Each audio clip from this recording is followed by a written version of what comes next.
Perkenalkan, saya Hamidah Nailausna, NIM akhir 041. Perkara nomor 45 garis miring G garis miring 2018 garis miring PTUN Surabaya berawal dari sengketa tanah di Desa Lolawang, Kecamatan Ngoro, Kabupaten Mojokerto.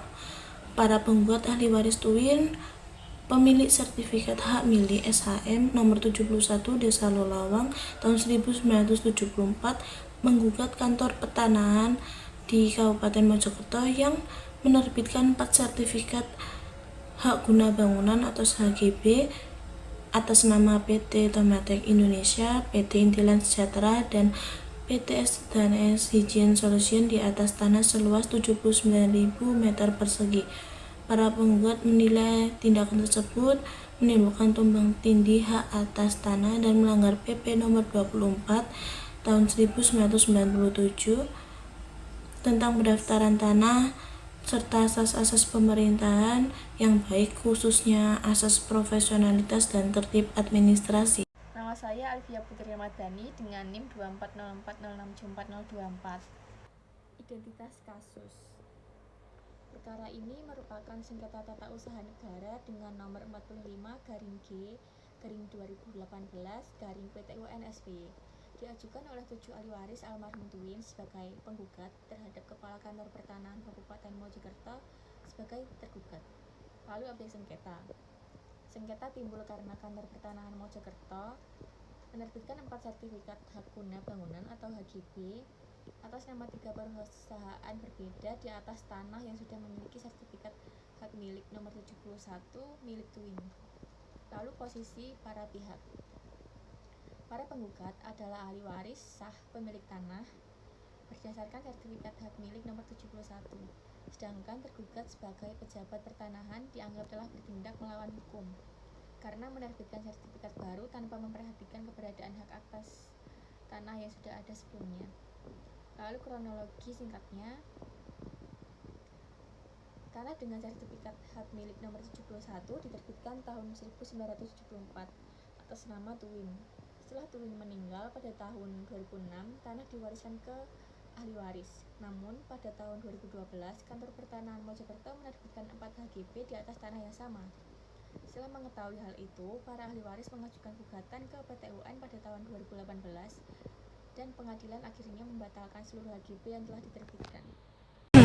Nama saya Aisyah Ramadanti, NIM akhir 038. Dalam perkara nomor 45 garis miring G garis miring 2018 garis miring PTUN SBY di Pengadilan Tata Usaha Negara Surabaya, para penggugat terdiri dari 7 orang, yaitu Abdul Somad, Mar'i, Hasanah, Siti Khalifah, Siti Fatimah, Jumilah, dan Siti Romlah yang semuanya merupakan ahli waris dari almarhum Tuwin, pemegang sertifikat hak milik atau SHM nomor 71 garis miring Desa Lolawang seluas 4.275 meter persegi. Pihak tergugat adalah Kepala Kantor Pertanahan Kabupaten Mojokerto selaku pejabat tata usaha negara yang menerbitkan 4 sertifikat hak guna bangunan yang menjadi objek sengketa. Selain tergugat utama, terdapat 3 perusahaan yang mengajukan diri sebagai tergugat 2 intervensi karena mereka memiliki kepentingan langsung terhadap hasil perkara.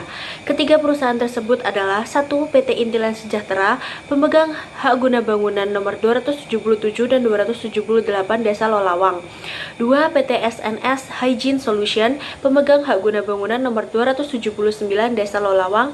Dan 3. PT Tomatek Indonesia, pemegang hak guna bangunan nomor 276 Desa Lolawang. Perkara ini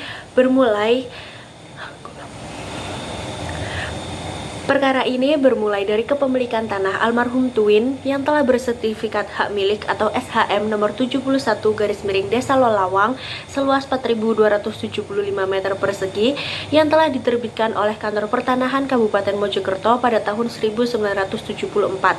Setelah Tuwin meninggal dunia pada tahun 2006, tanah tersebut menjadi warisan bagi 7 ahli warisnya, yakni Abdul Somad, Mar'i, Hasanah, Siti Khalifah, Siti Fatimah, Jumilah, dan Siti Romlah.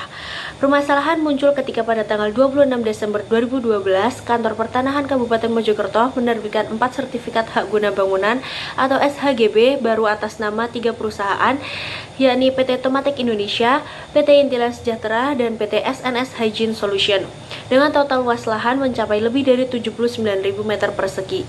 Berdasarkan hasil pengukuran dan data lapangan, sebagian tanah yang tercantum dalam SHM milik Twin diduga masuk ke dalam wilayah 4 sertifikat HGB tersebut, sehingga menimbulkan dugaan adanya tumpang tindih kepemilikan hak atas tanah.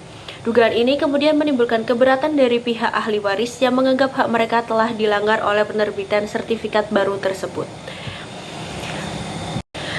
Para ahli waris baru mengetahui keberadaan sertifikat hak guna bangunan tersebut setelah PT Tomatek Indonesia mengajukan gugatan perdata di Pengadilan Negeri Mojokerto pada tahun 2017. Dalam proses perkara tersebut, para ahli waris mengetahui bahwa tanah yang mereka anggap sebagai warisan keluarga telah termasuk dalam lahan perusahaan. Menindaklanjuti hal tersebut, mereka mengajukan gugatan ke PT UN Surabaya pada awal Maret 2018 terhadap Kepala Kantor Pertanahan Kabupaten Mojokerto. Gugatan tersebut ditujukan untuk membatalkan keputusan penerbitan 4 SHGB yang dianggap melanggar hak mereka sebagai pemegang sah tanah warisan. Selama proses persidangan, 3 perusahaan pemegang HGB tersebut mengajukan permohonan intervensi guna mempertahankan keabsahan sertifikatnya. Majelis Hakim kemudian melakukan pemeriksaan setempat di Desa Lolawang pada 3 April 2018 untuk meninjau langsung lokasi tanah sengketa. Dalam persidangan, pihak Kantor Pertanahan Mojokerto serta pihak intervensi membantah seluruh dalil gugatan dengan alasan bahwa gugatan telah melewati tenggang waktu pengajuan dan substansi perkara lebih berkaitan dengan kepemilikan tanah yang menjadi ranah perdata, bukan administrasi negara. Selain itu, mereka juga berpendapat bahwa SHM nomor 71 milik Twin tidak memiliki dasar pengukuran yang kuat, sehingga tidak dapat dijadikan acuan pasti dalam menentukan batas dan luas tanah yang disengketakan.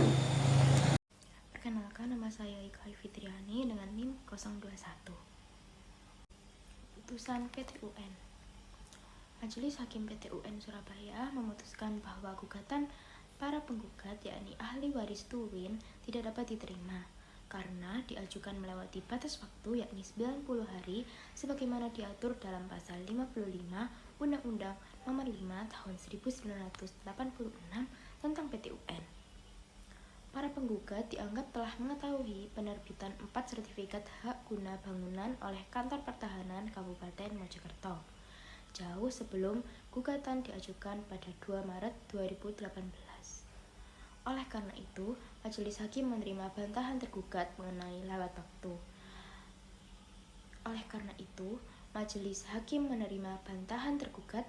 lewat waktu. Penolakan gugatan seluruhnya dan menghukum para penggugat untuk membayar biaya perkara sebesar Rp3.911.500. Dengan putusan ini, keempat sertifikat hak guna bangun yang disengketakan tetap sah dan memiliki kekuatan hukum karena tidak dibatalkan oleh pengadilan.